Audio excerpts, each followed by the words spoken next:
ఇంత చదువుకున్న దానివి అతను ఎవరో ఏమిటో తెలుసుకోకుండా ఎలా ఉన్నావమ్మా? ఇప్పటికైనా వాడి గురించి తెలుసుకున్నావు, లేకపోతే నీ జీవితమే నాశనమై ఉండేది. నాతో ఎప్పుడు బాగానే ఉండేవాడు, మంచివాడే అనుకున్నా. మంచివాళ్ళ బతుకుతాడనే వాడిని చేరదీశాను. చివరికి నా తమ్ముడిని చంపేశాడు.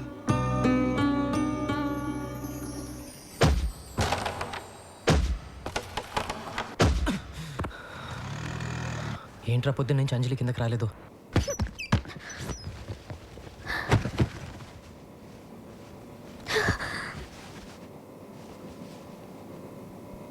ఎక్కడికి వెళ్తున్నావు అంజలి? ఎక్కడికైనా వెళ్ళిపోతాను, ఇక్కడ మాత్రం ఉండను. ఇంతకాలం ఇక్కడుండి ఎంత తప్పు చేశానో ఇప్పుడు అర్థమైంది. సడన్ గా నువ్వు వెళ్ళిపోతే చిన్న పరిస్థితి మరి. ప్లీజ్ ఆయన గురించి ఇంకేం చెప్పొద్దు. చిన్న చెడ్డవాడో దుర్మార్గుడో కాదు. ఏదో తెలిసి తెలియని వయసులో తప్పు చేసి జైలుకి వెళ్ళాడు. ఆ రోజు నుంచి తన వాళ్ళకు దూరం అయ్యాడు. ఆ వయసులో దొరకాల్సిన ప్రేమ ఆప్యాయతలు వాడికి దొరకలేదు. ఆ బాధతోటే సరిగ్గా అన్నం కూడా తినేవాడు కాదు. అర్ధరాత్రి ఉరికి పడి లేచి అమ్మ నాన్న నేర్చేవాడు.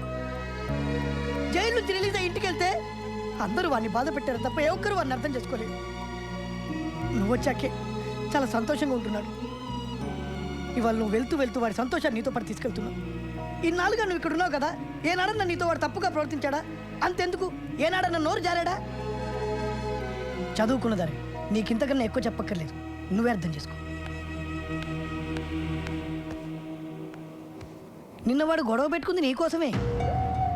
నిన్న మీ నాన్న పోగొట్టుకున్న 10 లక్షలు తిరిగి రావడానికి కారణం చిన్న. వాళ్ళ మనుషులు నిన్ను కిడ్నాప్ చేయడానికి వస్తే నీకోసమే వాళ్ళతో గొడవ పడ్డాడు.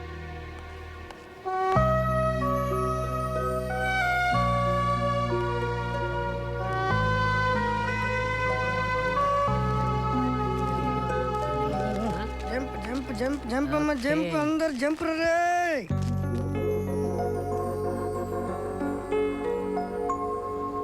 ఏయ్, నేనేమైనా సైకిల్ స్టాండ్ టోకెన్ ఇవ్వడానికి వచ్చానా? కూర్చో. నేను ఇల్లు ఖాళీ చేసి వెళ్ళిపోదాం అనుకుంటున్నాను. వెళ్ళిపోమంటావా? వద్దు. వద్దు అని ఈజీగా చెప్పేశావు, కానీ ఓ రౌడీ దగ్గర నేను ఎలా ఉండగలను? హే, నేను రౌడీ ఏంటి? నేను డబ్బు తీసుకుని ఎవరైనా కొట్టానా? గొడవలకి వెళ్ళానా? డబ్బులు తీసుకున్నా తీసుకోకపోయినా ఇలాంటి పనులు చేసే వాళ్ళని రౌడీయే అంటారు. నీ వాళ్ళకి దగ్గర అవ్వాలి అనుకుంటే సరిపోదు. అసలు నీ ఫ్యామిలీ ఎంత గౌరవమైన ఫ్యామిలీ. నిన్ను వాళ్ళలో ఎలా కలుపుకుంటారని అనుకున్నావు నువ్వు? నువ్వు చెప్పేది నాకు అర్థం కావట్లేదు. అర్థం కాలేదు కాబట్టి అనాథలో ఒక్కడివే మిగిలిపోయావు. నిజంగా వాళ్ళంతా నీకు దగ్గర అవ్వాలని కోరిక నీకుంటే నేను చెప్పినట్టు చేస్తావా? ఏం చేయాలో చెప్పు. హిందూ మూలంగా 50 మందికి తెలియజేయనివనగా మీ కుటుంబ గొడవలు పంచాయతీలు చిన్న దగ్గర తీసుకురావద్దు. మీరే పరిష్కరించుకోండి, లేదంటే మరీ కాదంటే మా పొట్టోడు బాగా పరిష్కరిస్తాడు. నా కోసం చాలా ఎక్కువగానే ఆలోచిస్తున్నావే. నీ ఒక్కడి కోసం నేనే ఆలోచించట్లేదు, ఇందులో నా స్వార్థం కూడా ఉంది. నిన్ను ప్రేమించచ్చాగా.